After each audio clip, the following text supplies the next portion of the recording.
From the Sunflower Shoppe, this is the Healthy Approach Podcast. I'm Bryan Bradford. Pickles and sauerkraut might not be the first examples that jump to mind when you think of health foods, but a growing body of research shows that a diet that includes a regular intake of fermented foods can produce many benefits. Fermented foods are useful because they help provide a wide spectrum of probiotics to foster a healthy microbiome in your digestive tract. Most of us know that your gut health means everything when it comes to your immune system, your weight, and even neurodegenerative diseases.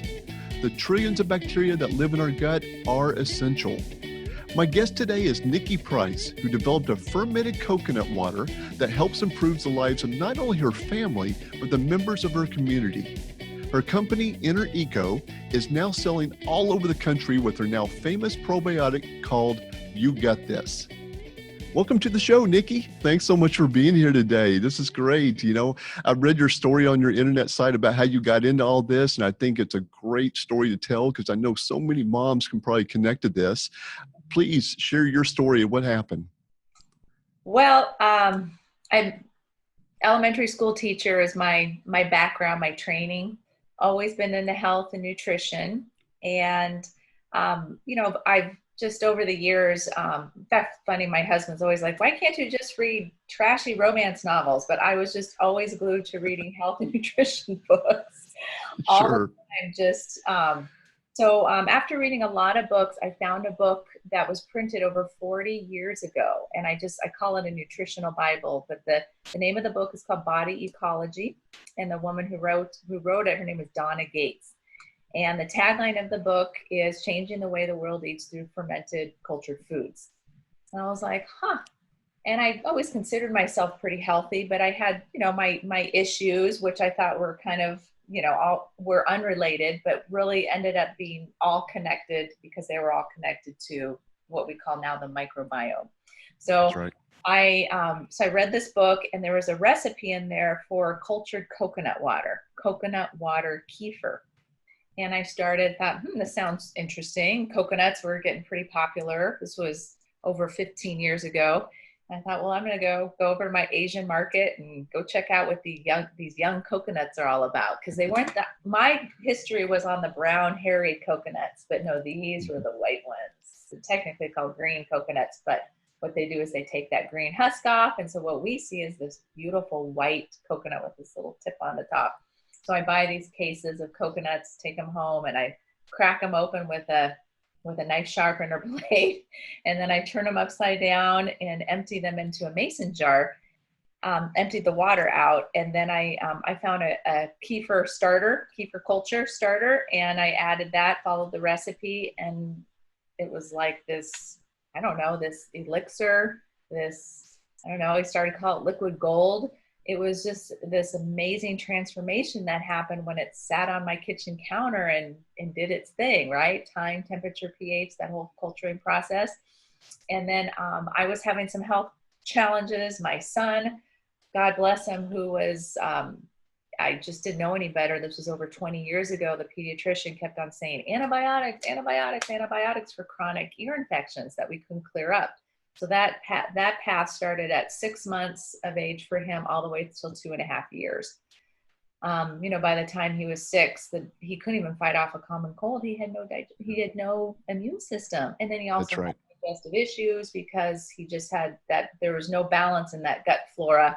So I was making this coconut water kefir, and I couldn't believe diet, dairy, wheat, gluten. So we altered his diet. We added cultured coconut water, and it was just, it was a transformative experience. But I was also making for other people, other friends and family members. I made it in mason jars. I had distribution places on people's front doorsteps and coolers, and they would recycle the jars. I'd sterilize them. We'd all do it all over again. And everybody had just these transformative experiences in their health.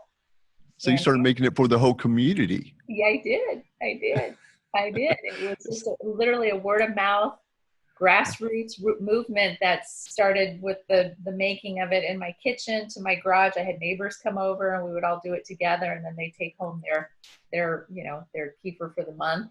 And then then I finally took it to a natural food store in Colorado figured out a way to put it in a bottle and package it. And then here we are today.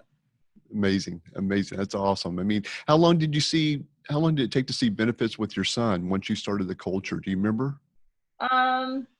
Well, because just like with anything, Bryan, it's not just one thing. It's a whole protocol of lifestyle changes. So once we had altered his diet, I say within about a month, and that's what I typically see when people start using the product is I'd say, try to modify your diet a little bit and then incorporate this into it. And within about a month is when you're going to notice some differences. Because, digestive issues you can notice pretty quickly. That's right. You see a lot of symptomatology relief pretty fast. But probiotics are just amazing. I mean, we all hear about the word probiotics and it's good for so many things, but you're not alone. I mean, we see so many moms who come in here that, the abuse of antibiotics with the kids these days, we got to be able to put those good bacteria back in the gut and create that healthy environment. It's so important. So we know antibiotics cause dysbiosis or this disruption of bacteria in our gut.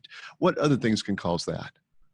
Well, what I learned is that it's not just antibiotics. It's really any kind of pharmaceutical people are taking, anything that's not natural, including foods that we might think are natural, but even just fruits that, like we heard, about the dirty dozen, right? Berries that are laced with lots of pesticides. So any of these things we think that we're doing good about doing, so we're also putting all those chemicals, just water, tap water. If your water's not clean, we got fluoride, we have other, who knows what else in our water. So stress is another trigger. Stress can kill colonies of good bacteria in the gut. So That's right. I think it's coming from everywhere around us, and farming today, unfortunately, isn't the farming that was done 50 years ago where fields were turned and we had all this nutrient in our soils. Now it's just very depleted. Yeah, devoid of all of it. We are the whole idea too with a healthy microbiome is that diversity, and that diversity and all that different strains of bacteria in our gut is what gives us that optimum health. But most people don't have that because most of it's killed, or we're eating fruits and vegetables that come from monocrop that has not been rotated properly. So our foods, just the food supply is completely altered too. It is. There's so many things that can cause that disruption. You're exactly right. It's just life these days in general, diet, stress, toxins, tobacco, alcohol, all these things cause this disruption. So it's so important to make sure we're putting that good bacteria back in. So when it comes to foods, you change the diet. What are all the food sources that we can get probiotics from naturally? Well, gosh, really anything that's raw, live, living, coming from the garden, not all has that good bacteria. There was a study done years ago that found people who garden were actually healthier people. But if you think about it, when you're gardening, you're out there in the soil and the dirt, and you're getting dirt in your nails, and you're actually breathing, you're inhaling dust, right? Those microbes, right? Microbes. So being outside is actually a good place to get that good bacteria. So organic foods, a diversity of different kinds of good organic foods. So lots of fruits and vegetables. And then of course, fermented cultured foods, which is really, I believe, the missing food group in the American diet. We just kimchi, miso, sauerkraut, kefir, kombucha, Bragg's apple cider vinegar. Most people don't like the way those foods taste. And that's what amazes me. It's that you're right. Most people I ask, are you doing any fermented foods like kimchi or sauerkraut or any of those regular ones? And it's almost 9.9 out of 10. No. And you're right. It's because of taste. I don't know why, but that's always been interesting to me that we're not eating those foods anymore. It's so important. I didn't know any better because, my kids are older now, but I just, I introduced, when I introduce foods, we always say to just some of the grains first, like the rice cereal, but then we go right into fruit. We go right into bananas and pears, which way I think we really need to be introducing things like sauerkraut and those really tangy foods to kids so they grow up enjoying that taste of sour versus everything sweet. That's right. So, yeah, that's just so important these days, especially when the kids aren't playing in the dirt as much as they used to, and getting those microbes, like you said, in the gardens and in the soil. It's amazing. So kefir is probably most wide known one out there as far as a fermented food. Describe why your company is using kefir. So we just found that Well, when we talk about probiotics in general, it's actually become a little controversial because even some medical doctors are just, they're not sure if we really need probiotics. And I really come at it from a different angle where this is really a cultured food product, and it's about adding that diversity of the microbiome, adding diversity in the microbiome. And kefir has been used for centuries. I mean, the beginning of time, really. And what they did with kefir 1,000 years ago is they took these grains and they took these grains and put them in their milk pouches to keep their milk from souring, because there was no refrigeration, right? That's That was right. why we got into all this fermented foods, and fermented foods were the first probiotics. So they took this milk kefir, and they found that people who drank this milk, kefir is it's the traditional way to say it. This milk kefir lived into their hundreds disease free. So in the Caucasus Mountains in Russia, you can go back to these places and these people are still thriving disease free. But that's what they've been doing for Long decades, time. right? Yeah. Is just consuming fermented foods. So the fermented foods help you digest your food better. They're adding all those live cultures to your diet. So it's just total game changer. Yeah, it sure is. And most companies, like you said, are using milk, as their medium for kefir. But your company, Inner Eco, is doing something different. Y'all are Right. using the coconut water, right? Yes, And it's so. like you said, just not any coconut either. No, we're used to the young coconuts, which are 6 months or older. They seem, anything that we can get in a raw, fresh form is so much better than things that have to be homogenized and pasteurized and processed, right? So unfortunately, 99% of our milk that most people drink today has to be, processed in that way. It's very difficult to find raw milk these days, but we're able to access raw young coconut water, and we're one of the largest importers of the actual coconut in the country. Really, no Wow. one else is doing what we're doing to the scale that we are doing it.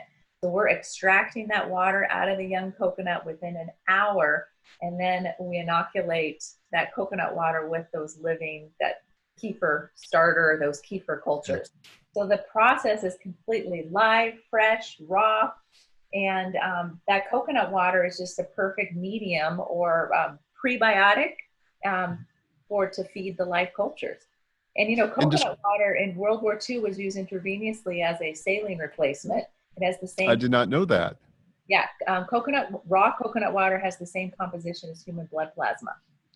Very So interesting. it's That's just awesome. perfect. And I've seen it. So I've seen the product underneath a microscope, and it's crazy. I really get into Yeah. stuff like that. So it's Oh, just I do too. And of course, there's so many other benefits with coconut water too. enzymes, electrolytes, a great source of potassium, magnesium. I mean, it's the healthiest Gatorade on the planet. And with your product's called You Got This, right?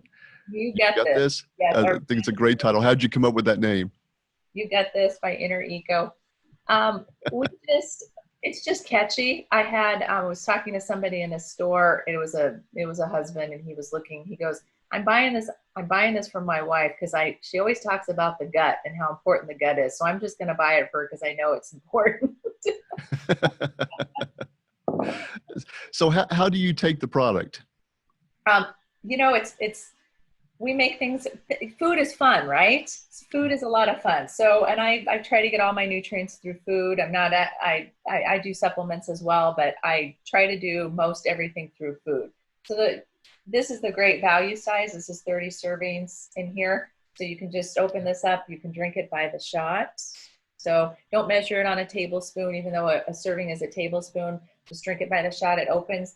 It consumes very easily. It's a lot more fun to drink things by the shot than by pouring it out on a tablespoon.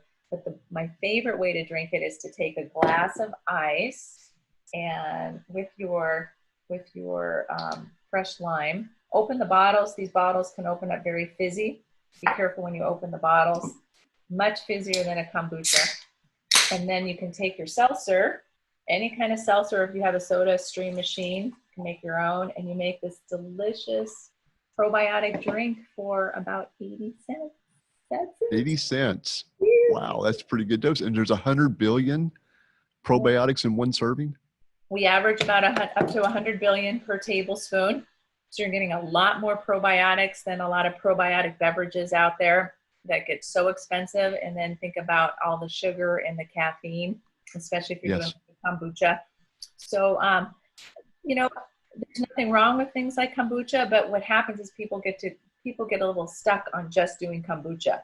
The whole idea is the diversification. So do a little kombucha, but also do maybe a little fresh sauerkraut, a little bit of inner eco, and just keep the diversity going there instead of doing the same probiotic.